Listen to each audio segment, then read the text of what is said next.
Okay, welcome. So this is my name is Josh Weezy. I'm here with the Global Call for Climate Action's Adopt a Negotiator project, and I am joined by Guillermo Kerber-Mats, who's with the World Council of Churches, and Johanna Leffler, who is with the Global Call for Climate Action. And over the phone, we're joined by Alden Meyer, who's with the Union of Concerned Scientists. And everybody on this call has had quite a run in the climate movement, trying to take advantage of big events like the upcoming UN Climate Summit in New York later this month, as civil society, bringing people together to push world leaders, to push governments to advance climate solutions. Today we're going to get a little check-in on the politics, our expectations, and reasons why this big UN Climate Summit is important, what to expect in the next few weeks, and what to expect in the months after.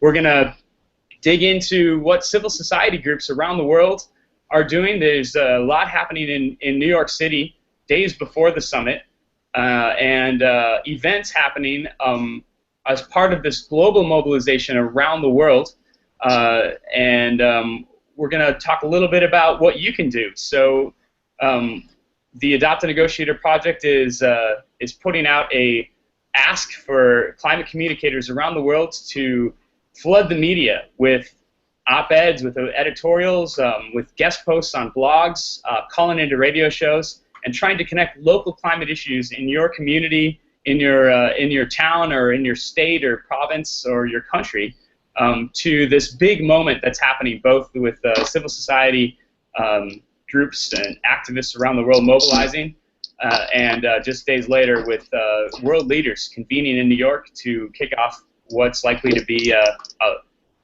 pretty significant 15-month push to a new global climate agreement, eventually through the UN. So just really quickly, before we get started, to let you guys know a little bit more about who is on the call, let me just let our guests introduce themselves. So perhaps starting with you, Johanna, just tell us where you are and what you do for work, and let these guys know who they're hearing from today. Hi, Josh. Hi, everyone. I'm Johanna Leffler, and I work with GCCA. I have been working with them on a part-time basis since 2009, I guess it is, just about a year before Copenhagen. So have some corporate memory for sure. I also work on other sustainability issues here in Canada, Ottawa, Canada. I'm working on oceans and working on just eco-fiscal work with a think tank here in Ottawa. So just general interest in all of these sustainability issues, and tend to take my input just tends to be strategic and communications.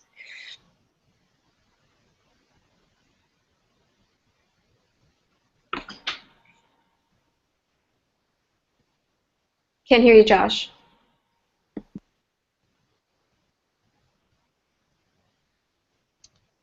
Josh, its micro is muted. We cannot hear you.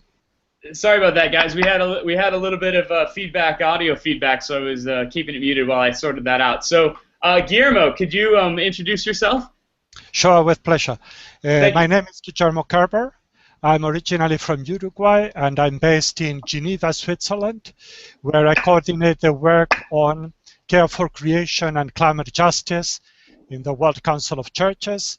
The World Council of Churches is a Christian organization of churches all over the world, and has been working on these issues for more than 20 years. And I have been working responsible for this area for the last I think 6 or 7 years, and I'm also part of the board of GCCA for 3 or 4 years now. Thanks, Guillermo. And Alden, I think people should be able to hear you. Can you introduce yourself, let people know where you are and who they're hearing from? Sure, I'm Alden Meyer, Director of Strategy and Policy in Washington for the Union of Concerned Scientists. And I've been at UCS since 1989 when I came here to start up the Climate and Energy Program. It's now our largest program, and I've been engaged in the international climate negotiation process since then. I'm also one of the co-founders and the current chair of the board of the GCCA. Thank you, Alden. Okay, so let's dig in. Let's talk a little bit about this this big upcoming moment. Johanna, maybe we could start with you. You've been working with groups in New York City who are organizing, and you've seen events like this before, working on UN climate talks in the past. Could you tell us a little bit about why civil society is coming together, what's motivating them, and what they hope to get out of it, at least in the near term? Well, I hope we haven't actually seen an event like this before, or at least on this scale before. The idea is to try and essentially assemble the largest current climate march in the history of climate marches, and I think that things are looking quite good in that direction. About a year ago, we lost Johanna's volume. Oh, I didn't touch anything. I didn't touch anything. Try again. Can you start again? I can listen to her. Yeah, I can see her and listen to her. I didn't touch anything. Okay, we're working now. We're good. Okay. So about a year ago, we started to consult with, we have foreigner partners around the world, started to have open sort of consultations last year, in fact, in New York, and then again in Warsaw to see what did people, we knew the Climate Leaders Summit was happening, but what is it we wanted to do with that moment? And the resounding answer was, we really need to make ourselves visible. We need to put boots on the street, and to some people that's an old tactic, but frankly it's a time-worn tactic because it works. And leaders, even those leaders who seem quite sympathetic to our cause, tell us that we need to create some political space for them to do what we want them to do, which is action on climate change. And we also know, if you didn't know it before Copenhagen, you certainly know after Copenhagen, that the roads to a global climate deal are really running through nations. So we do need all that political activism to happen, on the ground, and we need, and politicians basically need to feel like they're going to pay a price if they don't do what we want them to do, which is, to keep warming, what they've said would do, which is to keep it below 2 degrees, and we're certainly not on that trajectory right now. So it's also an opportunity, though. The reason why it's in New York, obviously, if it's not obvious, is the Climate Leaders Summit is actually in New York. But we also feel it's a great opportunity to grow the movement, to get new people who maybe before had those thoughts like, oh, gee, this climate change thing, it's getting quite frightening, and how do I engage? And coming out to March is sometimes it can be a great way to engage for the first time, get excited about it. And so it provides a lot of engagement for movement. So it's not only our message to politicians, but an opportunity for us to grow the movement generally, particularly in the U.S. when it comes to the New York March. Since that time, and I'll talk about it later, there was a growing desire expressed around the globe for other people to do mobilization. So there's something like 1,500 activities going on around the world, not on the scale of New York, but certainly different and maybe not all on that day, but around that time period, that are essentially taking that same message to their own leaders. So we're quite hopeful, and to be honest with you, we didn't see this kind of public mobilization before Copenhagen. And so I think I'm hopeful on many, many fronts that this is going to turn the page and really help us on the road to Paris. Is that a good introduction?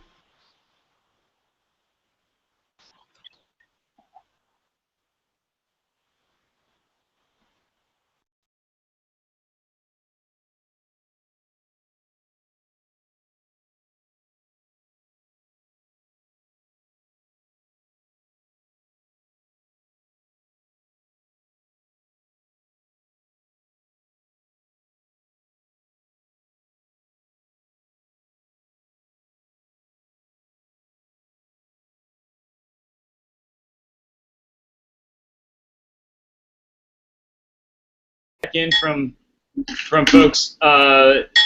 So those of you in the audience who are out there, some of you have been having trouble hearing. So can I just get a quick comment on Twitter or on our Discuss forum that whether you can hear us or not? Are we back? And Johanna and Guillermo, have you guys been able to hear us all right? Okay, yeah, great. Fine. Okay, good. So thank you, Alden. All right, well let's pivot back over to civil society. And Guillermo, I wonder if you could tell us a little bit about the groups you've been working with and what they're organizing specifically, both in New York and maybe we could take a step back and look at what's happening around the world. But there's a pretty exciting series of events that are going on in New York with groups organizing small summits on focused topics, days of action. I think we'll expect some announcements from different sort of constituencies or civil society groups, and maybe we could start with this interfaith summit happening in New York around the same time. Tell us a little bit about that. Yeah, sure. Yes, as Joanna and Alden were saying, the whole civil society is trying to build on the momentum of this climate summit called by Ban Ki-moon, and is trying to organize different activities in relationship to climate change. One of these activities is this Interfaith Summit on Climate Change. It is a summit that will bring around 30-40 religious leaders from all over the world, and this would mean that we would have Christians, Jews, Muslims, Hindus, Buddhists, indigenous peoples, and others coming together to reflect on climate change, to express what they feel about the threat of climate change, to call the international community and especially the United Nations to have a strong message coming from the Ban Ki-moon summit, but also in the process toward COP21 in Paris 2015. Some people may think that religious communities are the new kid in the block in relationship to climate change. But I think it's important to remember that there has been a strong participation of religious communities, for instance, in the process towards Rio 1992, where the Convention on Climate Change was adopted, and then there has been a significant presence and participation and advocacy being done at all COPs. We may know that many religious communities have this ECOSOC status at the UN, some of them for 50 years, for 60 years at the beginning of the UN, and are particularly focusing on the process of the UNFCCC. So this Interfaith Summit is also building on what has been said on climate change by faith communities in the past. For instance, in 2008, there was a summit being held in Uppsala in Sweden, also interfaith, that adopted a climate manifesto, and this was looking towards Copenhagen in 2009. In 2009, there was an interfaith declaration that was signed, among others, by the Dalai Lama. So there is a process that has been there where religious organizations have been dealing with climate change.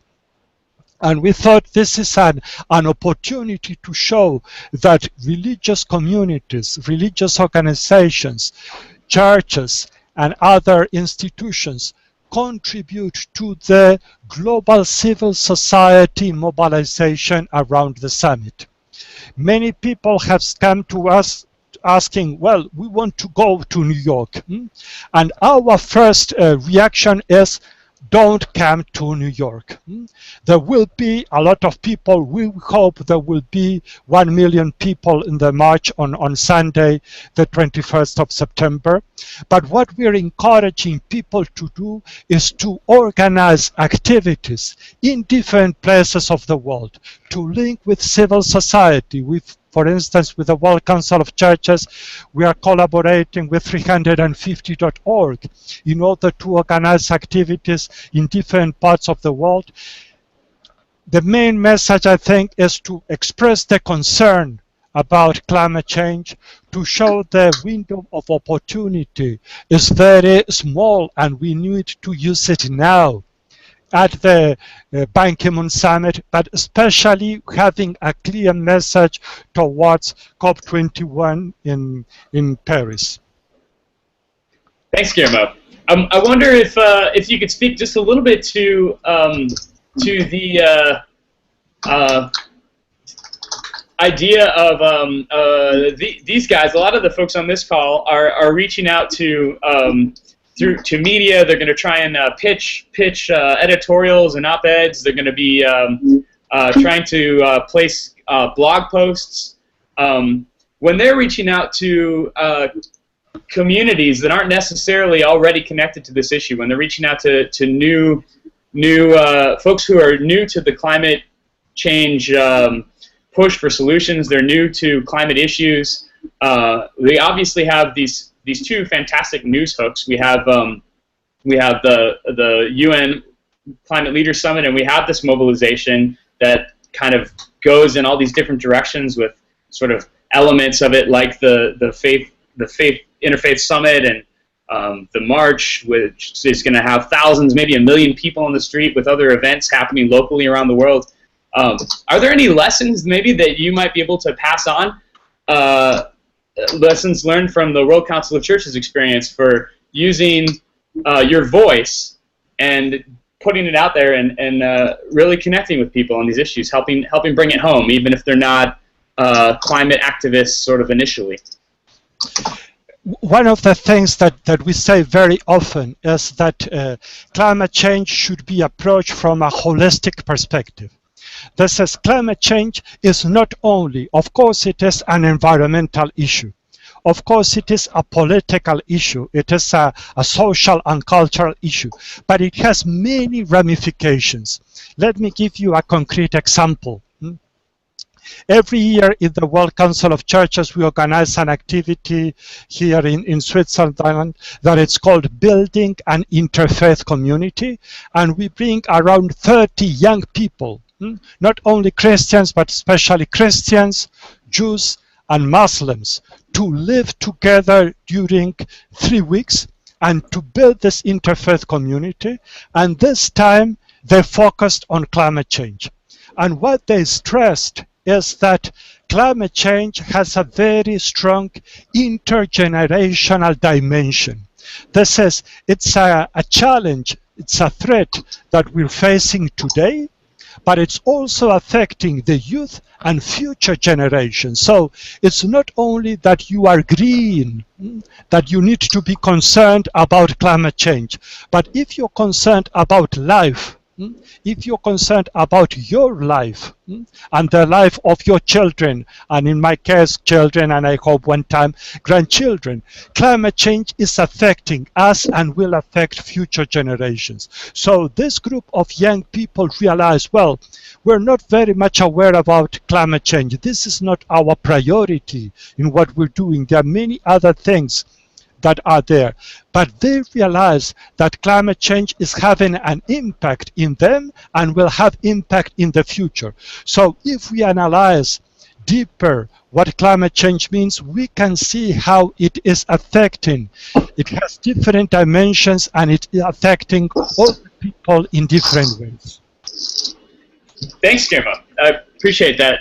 So I'd like to, I'm going to keep going. I have a few additional questions for these guys, but if you have questions out there in the audience, perhaps you, through technical difficulties, missed some of what Alden said and wanted him to dig back in, or anything else you wanted to ask, you can ask your questions on Twitter using the hashtag #ClimateTracker, or you can post it in the Discuss forum below. Some of you have already sort of made contacts letting us know you're out there, which is fantastic to see. So hit us up online and we'll bring your questions and comments into the conversation. But first, Johanna, Guillermo told us a little bit about what faith groups are doing around the world. Can you tell us a little bit about some of the other activities and events and groups that are getting active in the mobilization? Yeah, just building off of what Guillermo said, you know, impacts are a huge entry point. In fact, they're probably the most significant entry point to talking to anyone who might be new to the issue. And as they say, all politics are local, and no more local than, you know, around your dinner table. And food security is an issue. Health is an issue. I think many people are becoming more and more aware of the health and health issues that are arising with climate change, such as disease and that kind of thing that can spread as climates are changing. Again, food security affects health, all those kinds of things. There's many health impacts that can be explored. And people are seeing, obviously, with extreme weather, they're already experiencing, you know, some of these impacts.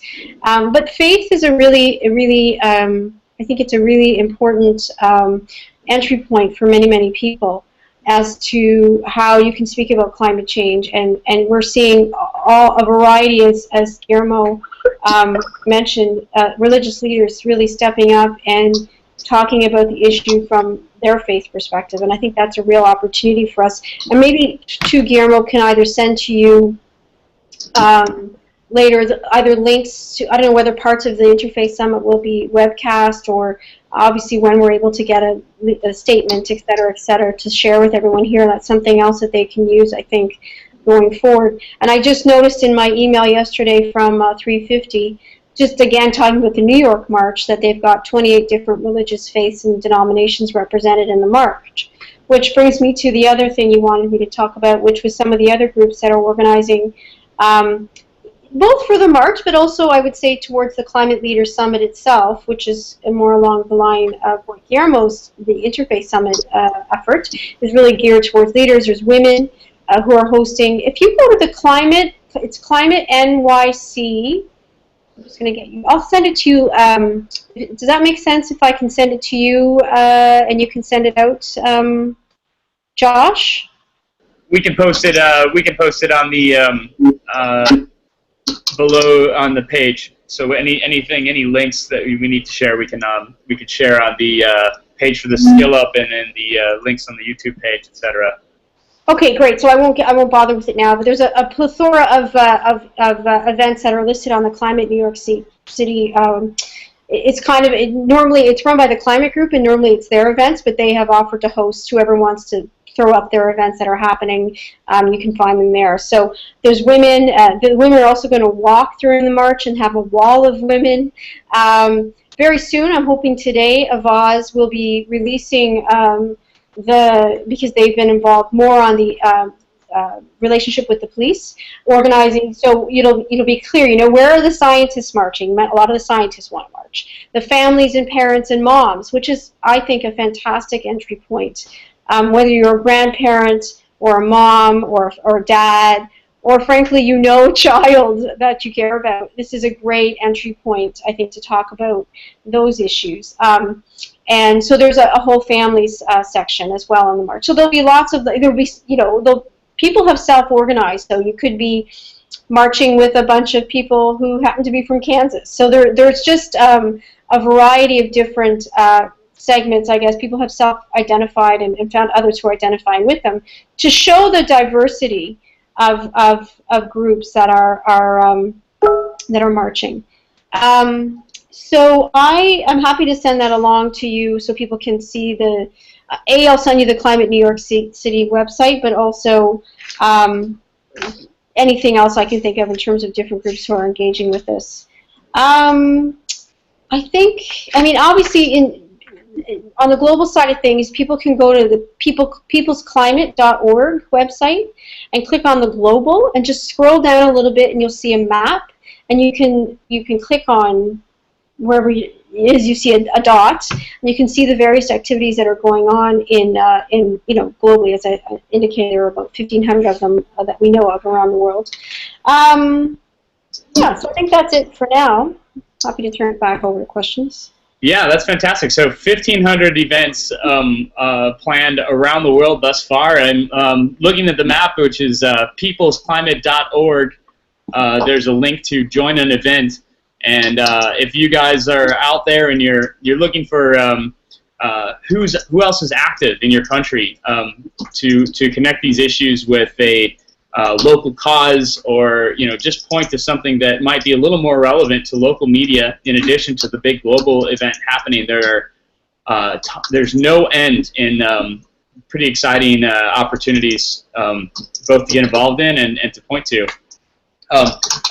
Alden, I wonder if you could jump in from your perspective. Could you talk a little bit about voices in the media and what in your experience, if we have a lot of people who are going to take part in our sort of global call for climate action and pitch op-eds, they're in the developing world. They're not necessarily in the U.S. or they're in Europe, but they're in countries that are maybe more on the front lines of climate impacts. Maybe not responsible for the brunt of causing climate change. What are the kinds of conversations that need to be had in the public space? What kind of sort of calls for action do you think are helpful and actually link in more directly to the political process? If these guys are pitching op-eds and blog posts, is there anything that you might be able to share that is helpful on that front, or suggest for these guys for what might make a difference?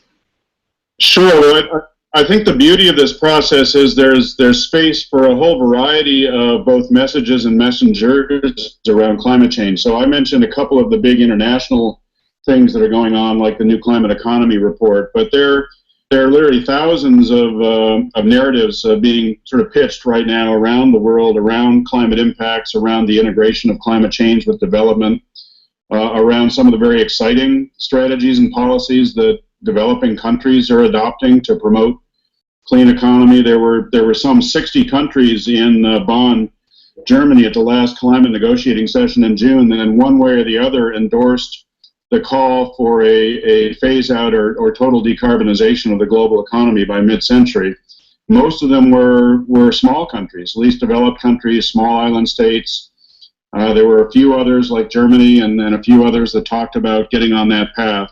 So there's a lot of leadership coming from the global south on this issue, and I think any number of opportunities for people to engage. And as Johanna and Guillermo were saying, this is an opportunity to get beyond the usual suspects, the climate and development groups that have been in this game for a while, and engage the mayors, engage the religious leaders, engage the business community, labor, indigenous groups, women's groups. That's the beauty of what's happening with the People's Climate March and with the coalition that GCCA and Climate Action Network and others are working with. It literally is representing almost every constituency you can imagine around the world and giving them access and an entry point to this conversation. So I know there are other resources out there, people that are working with journalists in developing countries. Johanna or Josh can hook you up with some of those resources if you want to see some templates or tips from people that have spent a lot of time working with developing country journalists and how to approach them. But it really is a tremendous opportunity, and it's really the more the merrier. The more that people do get the message out in their own voice and through their own channels, the more pressure leaders are going to feel coming from every segment of their society that this is going mainstream and that they really have to get out ahead of the curve and be on the action side of the agenda, not with the fossil fuel industry on the dig in your heels and resist progress side of the agenda. Thanks, Alden. Guillermo, I wonder if you could help us work through this idea. This is a question from Melham Mansour, who is writing mainly in the Arab world, and wants to know if they should put their stuff out there in English, if that's a useful way to connect with people, or if Arabic is better. And I wonder if you could sort of speak to the challenges of global mobilization across different languages, and is there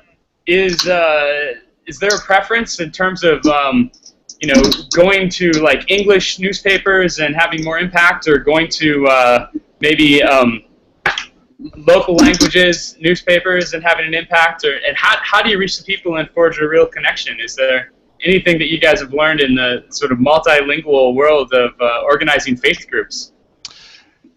As a non-English speaking person, I think we should go for more languages than English.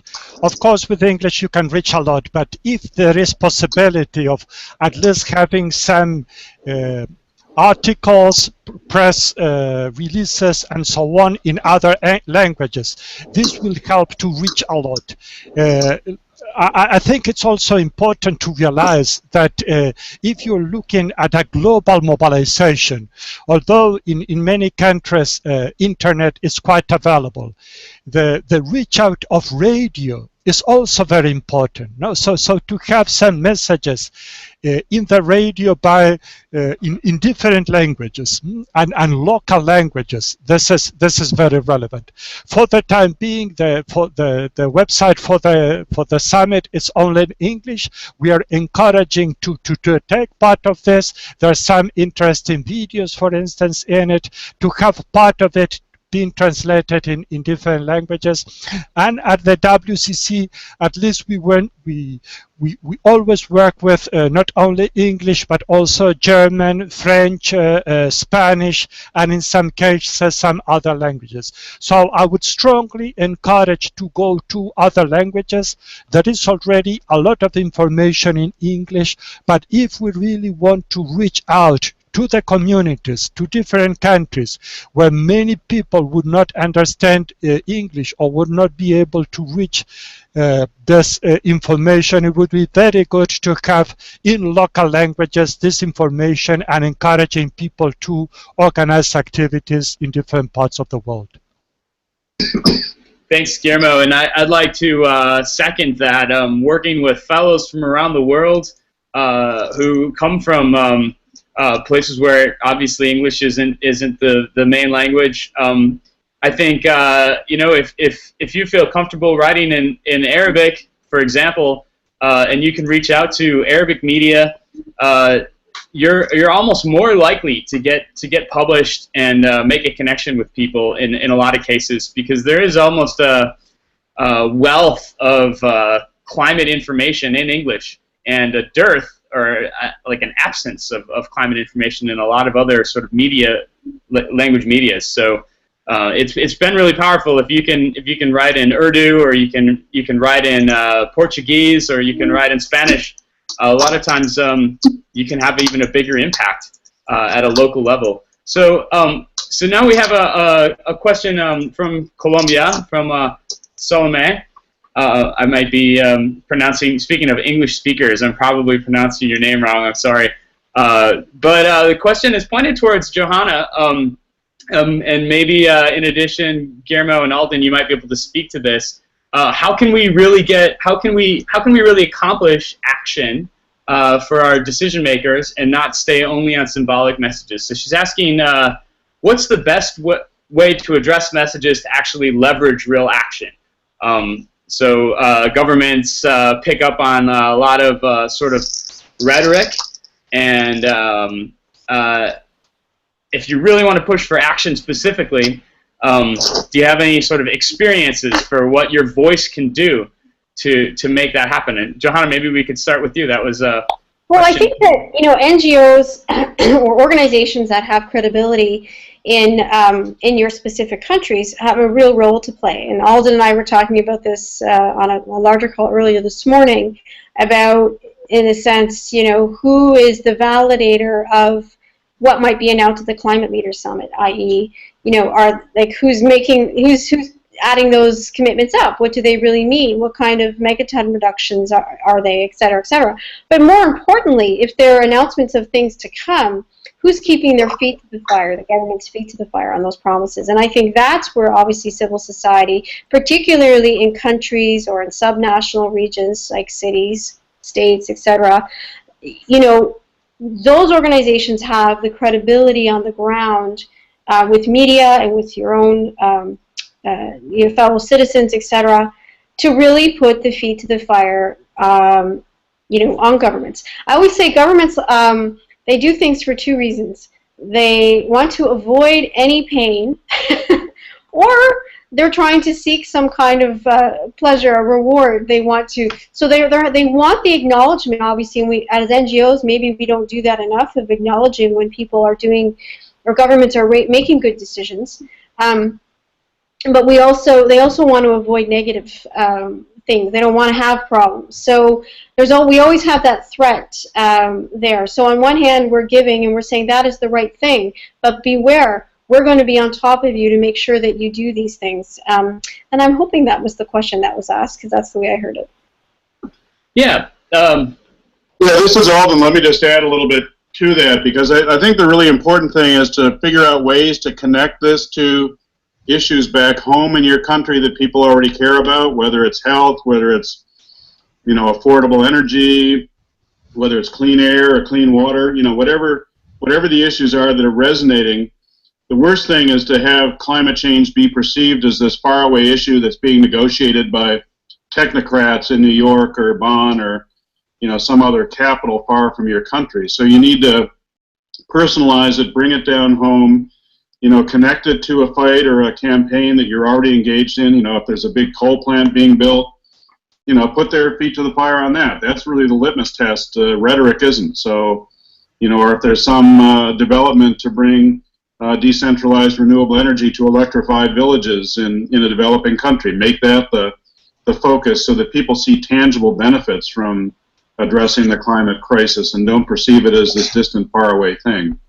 And I think GCCA and others are trying to do that by helping groups identify what are the iconic fights in their countries and how can the global climate movement help people in those countries project those fights on the global stage and build some pressure down from civil society and other leaders onto their country's politicians. So it's both a bottom-up strategy, as others were saying, with mayors and governors and subnational leaders, as well as a little top-down pressure from the global media, from other world leaders, from international civil society, onto a targeted set of iconic battles that people are engaged in their own countries. So the more you can localize it, personalize it, make it real, connect with things that people care about in their daily lives, the more power you're going to have on this issue. If I could add, Alden's 100% right, obviously, on that. And just a recent example of this is in Poland, across the Polish-German border. We were involved with some community groups in Poland and Greenpeace in both Poland and in Germany, and creating this human chain across the border, which was to protest the development of a lignite mine. And for the people on the ground there, it wasn't so much a climate change issue. It was an issue of air quality. It was an issue of a mine essentially being in the middle of their community that they didn't want. You know, all of those kind of issues that are very local and very much, you know, day-to-day concerns. But Greenpeace, you know, they have all of those concerns, but also on the climate change. So we were really able to find common cause. And I think it worked very well, actually. And we're looking at perhaps continuing to focus in on that kind of fight where, yes, it's symbolic, but it's also very real, and that we really want to prevent that kind of development, not only that development, that kind of development, you know, in that, particularly in that case, in that area. I also want to stress what was recently said, because I think the question is very relevant, because it touches what happened somehow in Copenhagen. No, the civil society had a great mobilization in Copenhagen, but was not able to influence the negotiations. And I think this is something that we need to reflect a lot in order to see what other lessons learned. And as Joanna and Alden were saying, to try to link what is going on at the global level with what can be done at the local level, and making this communication more easy, more fruitful, in order to influence the changes that are needed also in the international negotiations.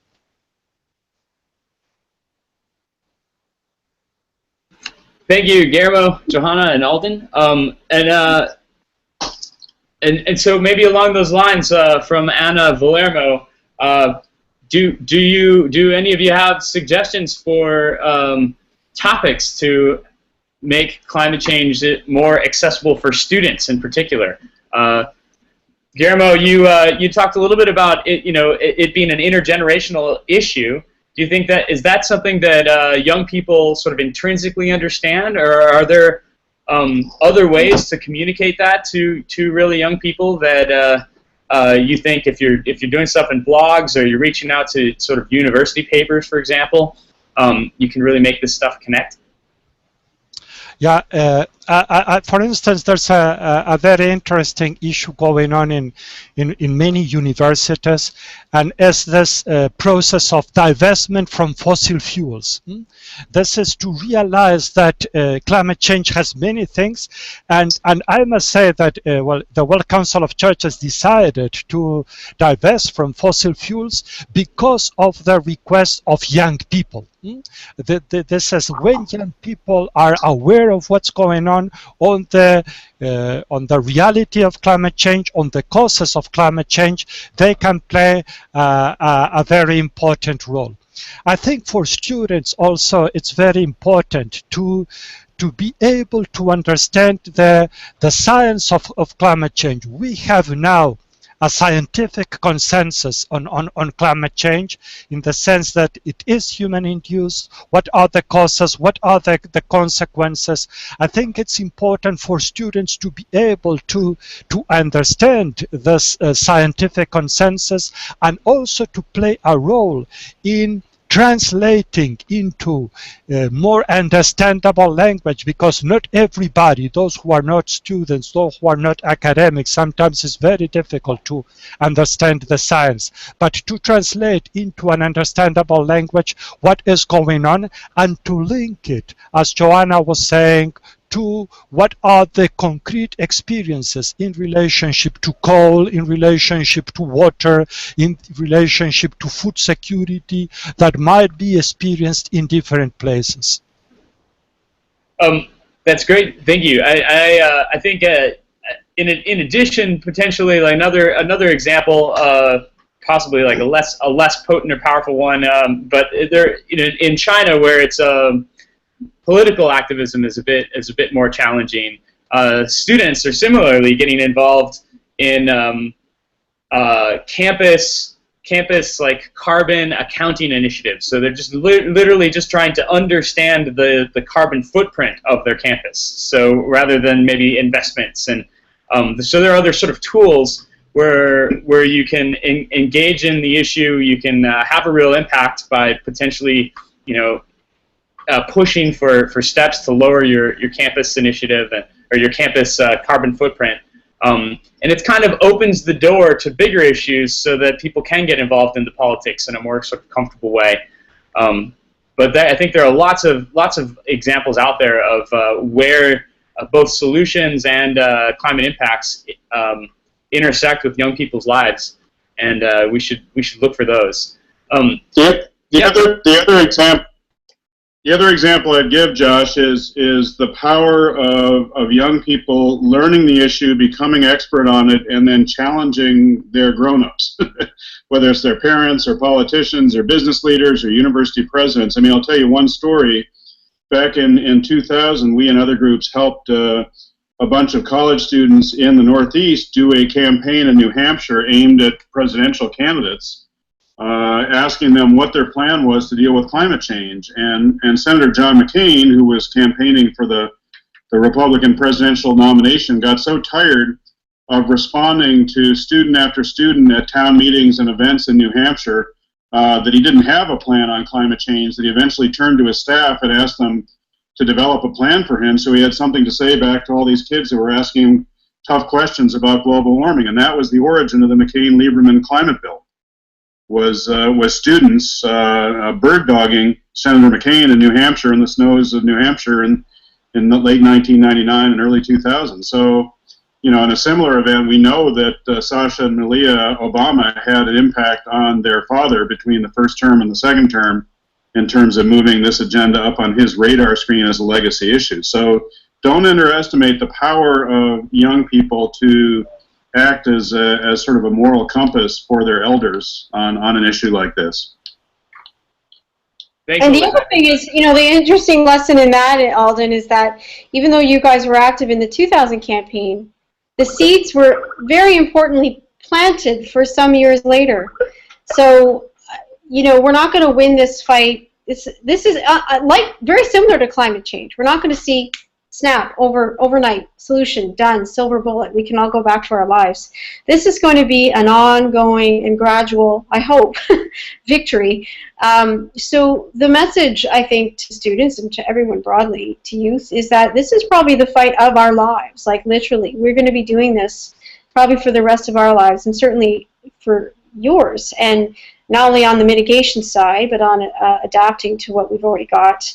And obviously there's climate justice issues associated with that too.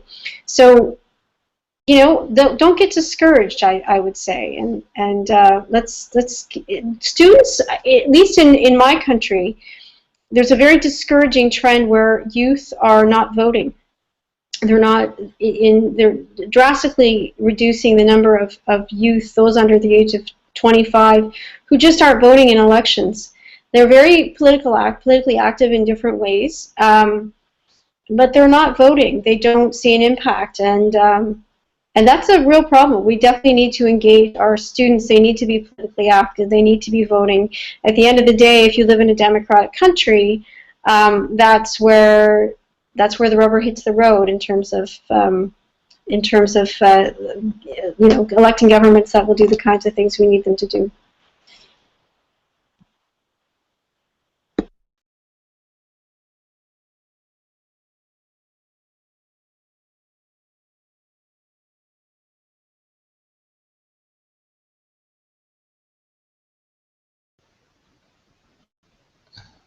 I'm not listening. I think you're off, Josh. We're muted. Okay. We've had some problems with that. Thanks for that heads up. Okay, so I'd like to invite our speakers to give some closing thoughts or words. If you have any extra, I think there are a lot of things that you said that could be just, you know, good nuggets of wisdom that we could walk away and take action on. And Johanna, what advice would you give to these guys who are hopefully going to be pitching stories to newspapers and blogs, calling into radio shows? We got this big moment coming up. They heard a little bit from you, and I think we're pretty inspired. What do you have to say to give them just a last sentiment? Yeah, I think there are two. I think we hit them all here. I think one of them is you're talking about climate impacts that are impacting in your country, your communities already, and examples of opportunities to mitigate within your own country that, as Alden said, could become an iconic fight that people can really resonate with. And it may not be that climate change is the first entry point, especially when it comes to energy. Could be coal, could be health impacts, it could be access to energy, and turning to renewable sources, etc. But it's all, as I said earlier, all politics is local, so it's going to be unique to each person who's writing and pitching. Okay, Guillermo, how about you? Any closing thoughts or words? Yeah, I think it would be interesting to go beyond the environmental movement and see how youth, women, religious organizations, health, and other groups are dealing with this issue, are interested perhaps on the consequences, on ramifications that climate change has, and it's important to cover also these stories in order to build the overall mobilization in relationship to climate change. Thank you. And Alden, did you have any sort of last words of encouragement or advice for these guys as they are setting out on this task and hopefully making a difference with their efforts? Well, sure. As someone who's been in this issue for a long time, probably longer than some of the folks on the call have been alive, I would just say this is not a sprint, it's a marathon. So pace yourself. New York is an important opportunity to shine the spotlight on the issue, but it's It's not the first and it's not the last. There's going to be other opportunities over the course of the next year and a half in the run-up to Paris. There's obviously all kinds of things going on in your individual countries, and I think as others have said, figuring out how to use action at different levels to leverage pressure on the politicians is key. So what are you doing in communities? What are you doing in cities? What are you doing with the various constituencies, like Guillermo said, in your country? And then how can you use some of these international moments, whether it's the New York Climate Summit, the Lima Conference of the Parties, if your country's a member of the G20, there's going to be a big meeting in Australia in November, the G20 leaders. So look for the opportunities where we can help you, those of us in the international networks, can help you put pressure on your own country's leaders and just leverage that. But realize, this is all, we're all making this up and learning as we go along. No one has the strategy, the answer that's going to fix this overnight. If we did, it would be a lot better world. So we're trying things, we're experimenting, we're learning, we're sharing, and we're just trying to build momentum wherever we can and link it up and have it have the impact we want for our kids and their kids. Okay, well, thanks to all of you for joining us, and for those of you who have tuned in, and if you experience some technical difficulties and missed any sections of this, I'll be putting up the video and hopefully be able to sort out those technical difficulties there. If not, you can email me directly at joshuaweezy@adopt-a-negotiator.org. I'll also hang out. A few of you put in some questions into the comment thread just a few minutes ago, and we haven't had time to dig in. So I'll hang out and at least share what I know and in my experience to take that discussion a little farther. We can talk a bit about specific calls to action for readers that you might include in your op-eds or stories or articles if you're interested, or anything else you might want to ask. Alden, Guillermo, Johanna, thanks so much. We really appreciate it. This should be a pretty exciting thing. It's our first attempt at really reaching out and asking our community and friends and peers to participate in what we're calling, because of our parent organization, a global call from climate action. But it really is people around the world trying to change the conversation on climate issues and reframe things as part of this bigger effort to push leaders. So if those of you listening want to learn more, we have some great resources at adopt-a-negotiator.org, big prominent links to the page for the call for action. And I look forward to reading what you write and hearing what you say in the coming weeks. Thanks, guys. We'll wrap it up there. Thank you. Thanks a lot. All right.